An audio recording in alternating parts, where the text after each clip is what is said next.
So for more reaction, it's a pleasure to welcome to studio our UK correspondent, Jonathan Sacerdoti. So good to have you here in person in studio, Jonathan. So we've been talking in this broadcast about the assassination attempt on Donald Trump, reaction worldwide. The UK Secretary, David Lammy, though, it turns out is not a big fan in the past. Talk us through the reaction so far out of the UK itself. Well, Foreign Secretary David Lammy, of course, is new to the job, and in the past he's had a few choice words for Donald Trump. When Trump visited the UK, he said he would be on the streets protesting it, and he said that he was a woman-hating, neo-Nazi sympathising sociopath, a racist KKK Nazi sympathiser, a tyrant in a toupee. So now obviously some embarrassment potentially that he's going to have to deal with potentially President Trump again, should that happen. And indeed, there was once a tweet where he actually called Donald Trump a snowflake for complaining that the press were quite tough on him, saying 4 US presidents have been assassinated. Well, that is a little bit awkward given the developments, of course, on the weekend. But let's focus on David Lammy being here in this region right now. What kind of clout or influence does he have to be calling for a ceasefire at this juncture in the war?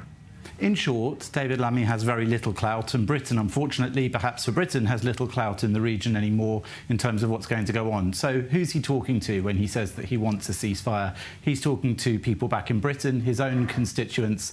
He's talking to people who voted for the Labour Party, many of whom are quite anti-Israel, don't support Israel's war in Gaza. And this was a battle during the election period for the Labour Party, because a lot of their voters were actually far harsher on Israel than the Labour Party itself and then the leadership of the Labour Party. So now they're in power, perhaps they're going to be a little firmer in some of the words they say. What we've got to wait and see is how much they follow that through with actions, how tough they might get on Israel.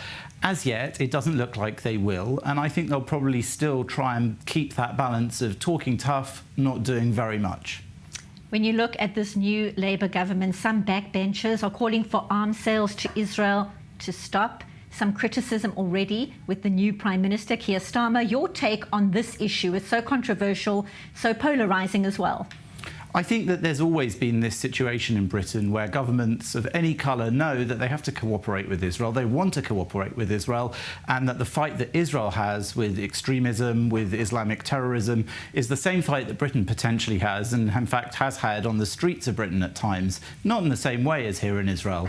At the same time, they know that public opinion isn't always behind that. And so there's often one thing going on behind the scenes and another thing going on in front of the cameras for the public in the UK.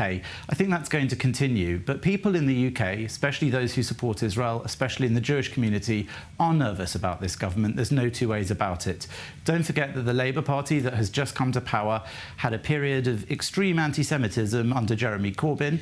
And Keir Starmer, the current leader, the current Prime Minister, stood by him on the front benches, calling for him to be elected as Prime Minister at the time. He then kicked him out of the party and has become the Prime Minister himself. And so people don't know exactly where they stand in relation to the government in Israel. And that's one of the things that many are waiting to see on. They're trying to find out whether the Labour Party will continue Britain's supportive but critical stance, or whether he will change and become far more critical. Certainly many in this region also waiting to see exactly that. And our UK correspondent, Jonathan Sacerdoti, will be updating us on all developments out of London. But again, a pleasure to have you here in studio right now.